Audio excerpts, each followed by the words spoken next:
తాకట్టులో ఉన్న బంగారాన్ని విడిపించి ఆ రోజు ఆన్లైన్ రేటుకే మేము కొంటాం. Sharma gold company. మొత్తానికి అగ్రరాజ్యానికి మళ్ళీ ట్రంప్ అధినేత అయ్యాడు. ప్రపంచాన్ని మొత్తం ప్రభావితం చేసే ఈ ఎన్నికలలో విజేతగా నిలిచి వైట్ హౌస్లో మరోసారి కొలువుదీరబోతున్న అమెరికా అధ్యక్షుడు ట్రంప్కు లభించే జీతభత్యాలు, వసతి ఏర్పాట్లు, సెక్యూరిటీ లాంటి అంశాలు ఓ లెవెల్లో ఉంటాయి. ఎంతో కుతూహలం రేకెత్తించే ఆ డీటెయిల్స్ ఇప్పుడు తెలుసుకుందాం.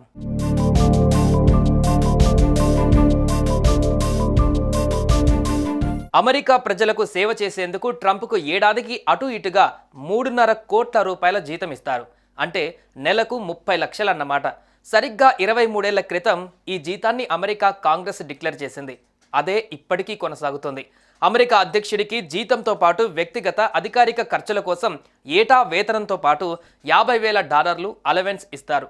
ప్రయాణ ఖర్చుల కోసం మరో $1,00,000 చెల్లిస్తారు. ఎంటర్టైన్మెంట్ కోసం $19,000 అందుతుంది. ఈ మొత్తాలన్నీ కలిపితే ఏటా అధ్యక్షుడికి లభించేది 4,75,00,000.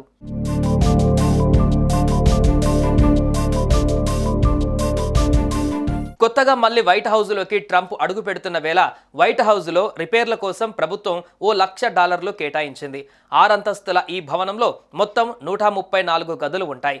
ఈ భవనం ఇప్పటికీ 225 ఏళ్ల క్రితం నిర్మితమైంది. పచ్చదనం పరవళ్లు తొక్కే ఈ ఇంద్రభవనంలో అధ్యక్షుడి ఆట విడుపు కోసం tennis court, jogging track, swimming పూల్తో పాటు కుటుంబ సభ్యులతో కలిసి వినోదం కోసం ఓ హై ఎండ్ మూవీ థియేటర్ ఉంటుంది. ఇక ట్రంప్కు వండి పెట్టేందుకు ప్రపంచంలోనే అత్యంత పేరు పొందిన 5 మంది చెఫ్లు, వారి సిబ్బంది ఎల్లప్పుడూ సిద్ధంగా ఉంటారు. ఆయన తిన్నా తినకపోయినా నిత్యం పలు రకాల వంటలు సిద్ధం చేసి ఉంచుతారు.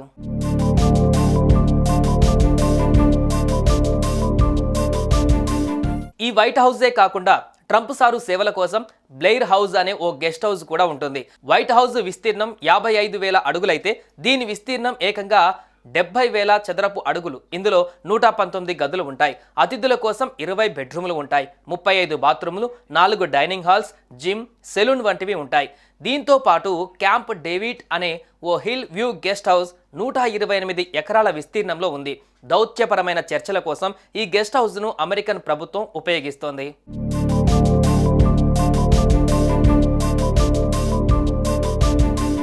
ఇక ప్రపంచంలోని వివిధ దేశాలలో పర్యటించేందుకు అమెరికా అధ్యక్షుడి కోసం ఎయిర్ ఫోర్స్ 1 అనే ఓ పెద్ద విమానమే ఉపయోగిస్తారు.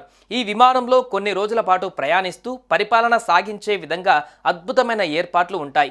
ఊహించని రీతిలో టెక్నాలజీ అమర్చి ఉంటుంది. ఇంధనం కోసం ఎక్కడా దిగవలసిన అవసరం లేకుండా గాల్లోనే ఫ్యూయల్ నింపుకోవడమే కాదు, పెద్ద పెద్ద క్షిపణుల్ని కూడా తట్టుకునే విధంగా దీన్ని రూపకల్పన చేశారు.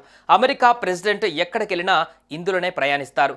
ఈ విమానం వెళ్తుంటే దీన్ని అనుసరిస్తూ F-16లు ఎస్కార్ట్లుగా కదులుతుంటాయి.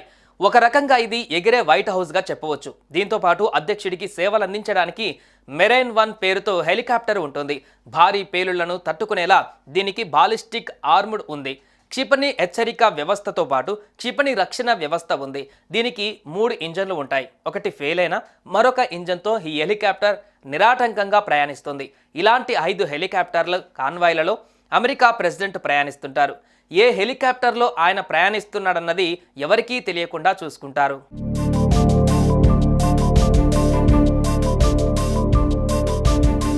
ఇక అమెరికా అధ్యక్షుడు ఏ దేశ పర్యటనకు వచ్చినా బీస్ట్ అనే పేరుతో పిలిచే ఆయన కారు కూడా ఆయనకు రాకముందే ఆయా దేశాలలో రెడీగా ఉంటుంది. ప్రపంచంలోనే అత్యంత భద్రమైన కారుగా దీన్ని చెప్పుకోవచ్చు. అధునాతన ఫీచర్లతో, భారీ భద్రతా ప్రమాణాలతో ఈ కారును తయారు చేశారు. ఇక అధ్యక్షుడి సెక్యూరిటీ గురించి ఎంత చెప్పుకున్నా తక్కువే అవుతుంది. ఆయన పర్యటనలో కాకలు తీరిన కమాండోలు ఆయన వెన్నంటే ఉంటారు. అనుమానాస్పదంగా చీమ చిటుక్కుమన్నా దాని అంతు తేల్చేస్తారు. ఎలక్షన్ల ప్రచారంలో ట్రంప్ మీద హత్యాయత్నం నేపథ్యంలో ఆయన రక్షణను మరింత పవర్ఫుల్ చేసే విధంగా ప్రభుత్వ వర్గాలు చర్యలు తీసుకుంటున్నట్లుగా తెలుస్తోంది.